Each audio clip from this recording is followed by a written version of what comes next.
I'm going to preview the Baylor versus Mississippi State women's soccer game, which will be played on August 28th at 7 p.m. Central Time on ESPN Plus. Of course, there will be live stats as well. And Baylor's coming off of a 2-0 win over Montana, and that's a Montana team that doesn't lose at home. What do I mean exactly? They haven't lost at home in 18 straight games, so they have either won or tied for 18 straight. So that streak ended, and Baylor was due for a win anyway, because let's be clear, against Denver, they really should have won that game when you look at stats. And I kind of mentioned that in the last preview. And going to the Montana game. And not only that, the game before against Texas A&M, that could have been a win as well if you don't give up that one goal to A&M and you scored later. And that was really the one game that could have been a possible loss, if you're thinking about it. So they're better than that 1-0-2 record shows. They are more capable. And another thing I'm going to just mention up front, Mississippi State's only played like 2 regular season games all year. I'm not including the practice game during the year against Union that they won 9-0.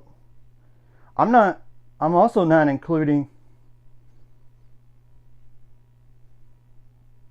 the first, obviously the practice game that they had against,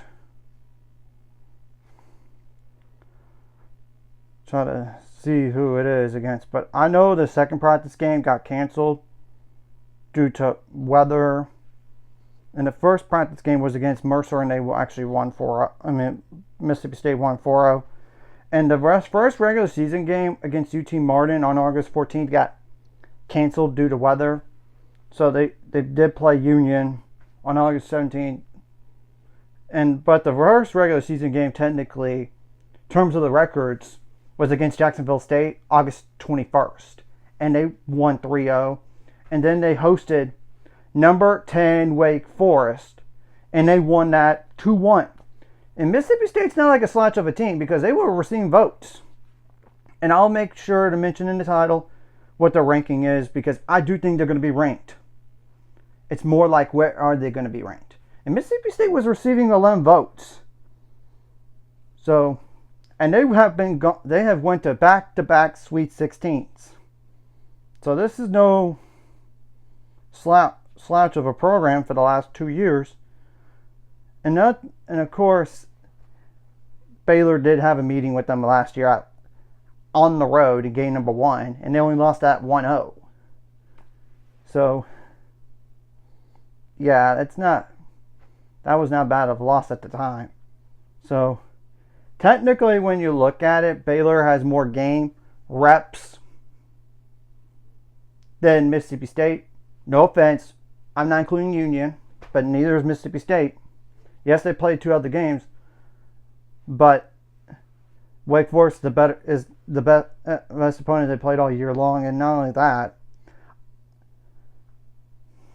I do think Mississippi State's actually the best team that played all year up to this point, because let's be clear, in a non-conference slate, and I want to get ahead of myself here, but I don't think Texas is going to be ranked or receiving votes next week. I don't think they're going to be. For sure not ranked, unless they really beat TCU and beat their other opponent. That's just telling the truth there. And this is like the first road game for Mississippi State all year long, and this is your first home game all year long for Baylor. And actually all the regular season home games are free this year, and this one's a blackout game. So yeah, I just want to go over that first. And now, without further ado, what are some players to keep an eye on? Y'all could check out how many defenders, how many midfielders, how many forwards have they used in the first 2, the only 2 games that they counted as wins this year, in terms of like the regular season. Y'all could just do that if you want. But the starting goalie and the backup from last year, they're no longer there. So obviously they do have transfers, and I'll put like the roster and last year stuff in description below that are returning. Obviously, the first player to mention is Ali Perry, number 5, 5'4" midfielder. That's a senior. 10 goals on 96 shots attempted and 4 assists. Zoe Main, number 7, 5'5" forward as a junior, 6 goals on 26 shots attempted and 2 assists.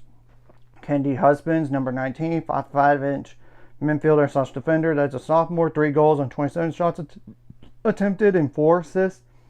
Kara Harris, number 4, 5'5" midfielder. That's a sophomore, 2 goals on 11 shots attempted and 2 assists. And really from there, it's just like one other player that had like 2 assists last year at least, and that's Chelsea Wagner, number 2, 5'9" forward as a senior, 6 shots attempted and 2 assists. They did have like 2 other players that scored at return, and that's Olivia Buxton, number 10, 5'5" midfielder as a junior, 1 goal and 15 shots attempted and 1 assist. And Nalia Scholberger, Schoefberger,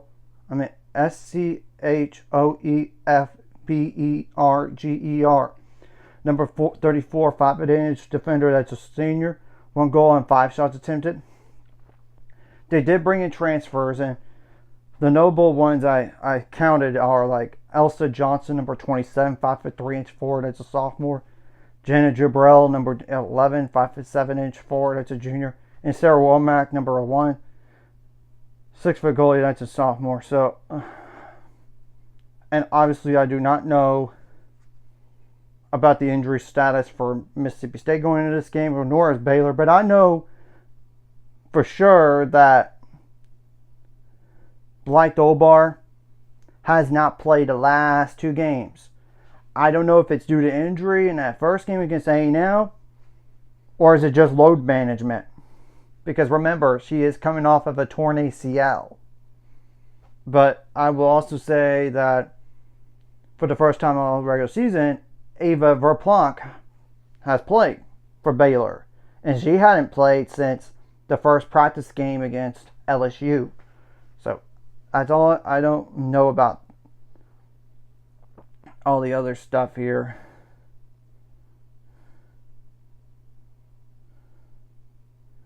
In the year, besides the back-to-back Sweet 16s for Mississippi State, they were around the 32 team 3 years. In 2022 season. So, yeah. So NCAA tournament caliber team, I would think, going this year. So anyway, obviously you can't be intimidated by the other players. Just can't. And there is got to be a revenge factor for this game, for those returners, for Baylor. Because they only lost to them 1-0 last year. And that was on the road in game number 1. So I would think so. Yeah. I would think. You don't want to have like a red card situation because you're down a player for the rest of the game, and obviously you can't control the officiating, so you got to make plays to win. You got to make adjustments on the fly, not just from first half to second half, but during those halves. And whatever you did right last game, you got to bring in this game. Whatever you did wrong last game, you got to bring in this game. I'm just speaking the truth. You got to do what's right, what you did. Bring it to the next game. And same thing goes for practice. And whatever you need to correct, you need to correct for the next game. Obviously, you don't want to turn the ball over in your own end and you're defending in so much so that the opponent could take advantage of it potentially down the line. You got to be, and another thing, you got to win the 50-50 balls in the air. Got to be good in 1v1 situations, both offensively and defensively. Got to be good in the set pieces, both offensively and defensively. You need to shut down the best players as much as possible and don't give them so many clean looks. While you got to have some looks for yourself. Try to, and all this. And look, it doesn't really matter about the number of shots because, as you could tell in that Denver game, it didn't matter until you get the ball past the net or number of corner kicks, and you got to be executing that. And they finally did that in the last game to win the first regular season game of the year.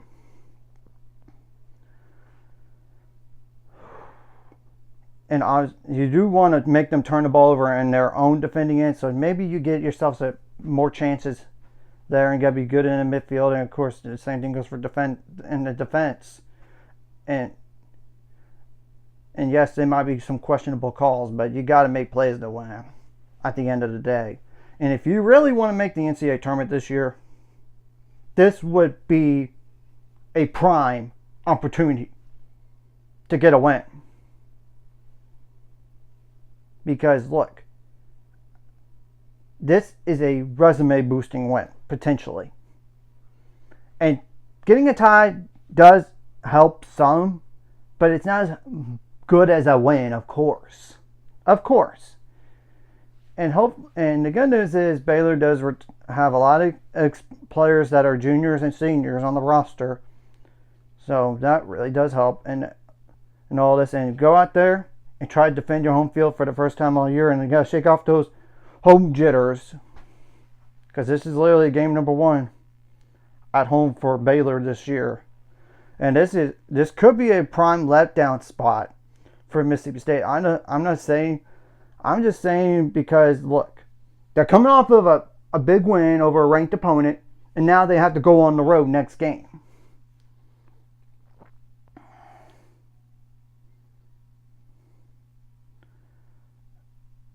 They actually had a transfer in Jenny Harrison as well for Mississippi State. I didn't even mention a 5'6" goalie. That's a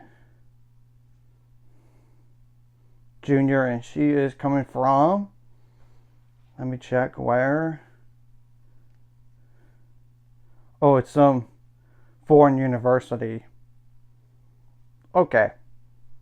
So I did not mention her initially, but now I have, and all this, so that definitely helps. So you gotta get your home crowd involved in the game as much as you can through your play, of course.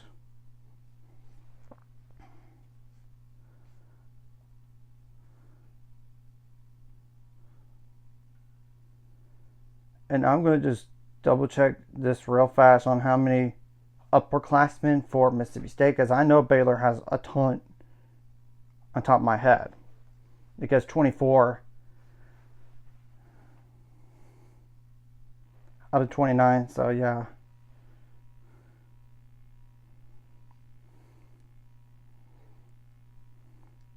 One, two, three, 4, 5, 6, 7, 8, 9, 10, yeah.